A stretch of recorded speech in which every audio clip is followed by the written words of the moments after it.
NewGenGamers.com. Retro. We're the first ones to stop. We're the first ones to die.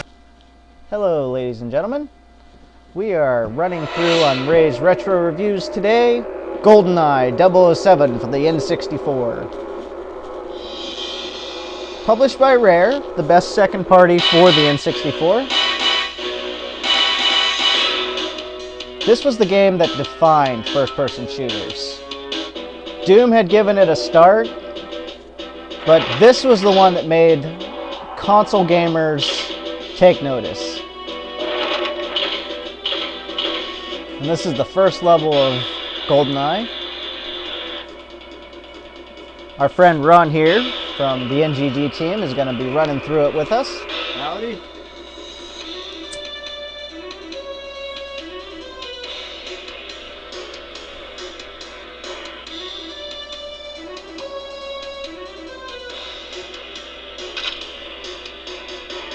Now this is really the first. This is really the first-person shooter that was done right, and it was one of the few games up to that point that had pulled off a 3D first-person shooter without it being a complete and total mess. Yeah, because other ones like Doom and Wolfenstein were 2D, kind of. Like, they were 3D perspective, but they weren't really 3D modeled. They were just flat. Yeah, and I think this was a really great 3D first-person shooter. You see, I go up these steps. It's all in real time. Everything's textured, at least lightly. I mean, this was a really great game for the N64, and one that I had a lot of fun with.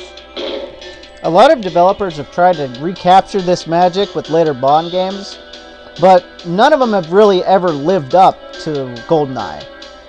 So GoldenEye would have to be the best Bond shooter, I think. I mean, yeah, and a really good use of a licensed game. You know, licensed games get a lot of bad credit. This was one time that a great development team took the license and went a long ways with it. And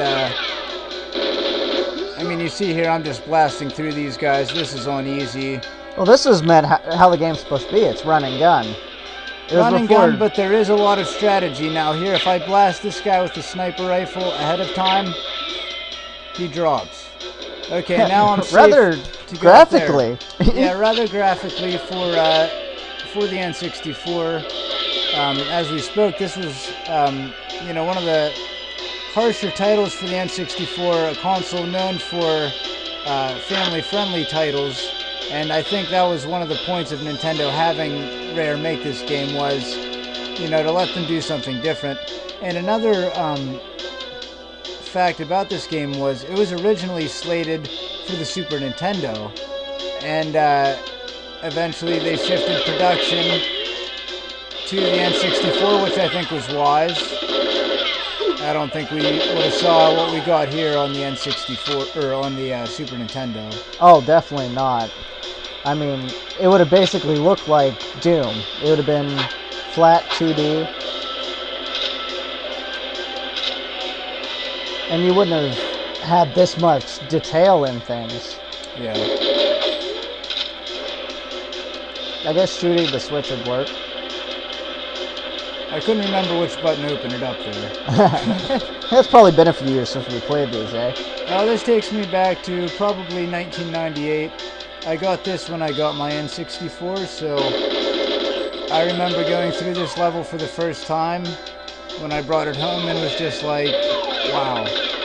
Now, something you gotta remember about these retro reviews is a lot of these games we haven't played in like 5-10 years, maybe more for some of them. Yeah, this is just nostalgia for us. You know, we talk a lot about this stuff and we all remember it, so we're taking a quick run back through these old games, and I think it gives you a good idea of what makes these games great if you missed it, and if you enjoyed them at the time, it gives you something to look at and really enjoy them. And I don't think you wanted to press that. No, I don't think I did either. Well, like we said, it's been a while. Well, yeah, you did. It opened up the next part of the level.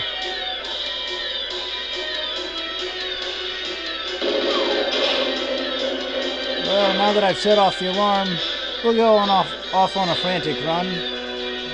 I think you're near the end of the level now. Getting there. They really need to bring this to one of the virtual console or the live arcade, one of those services. You think this would definitely use for a revival? I mean, we've seen lesser games come out on those services. This could definitely use like a Redux version or something. Or even like the original version being released for the virtual console.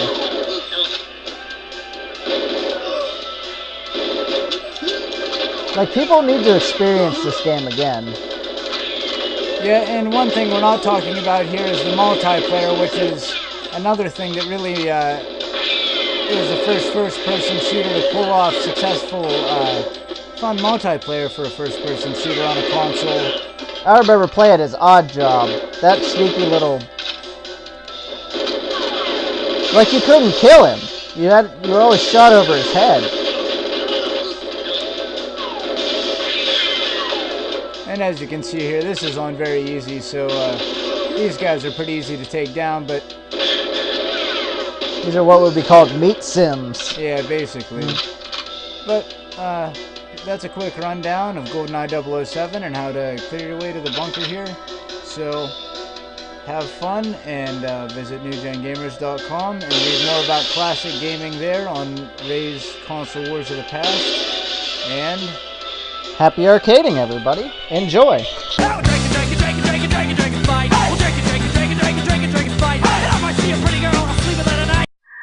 NewGenGamers.com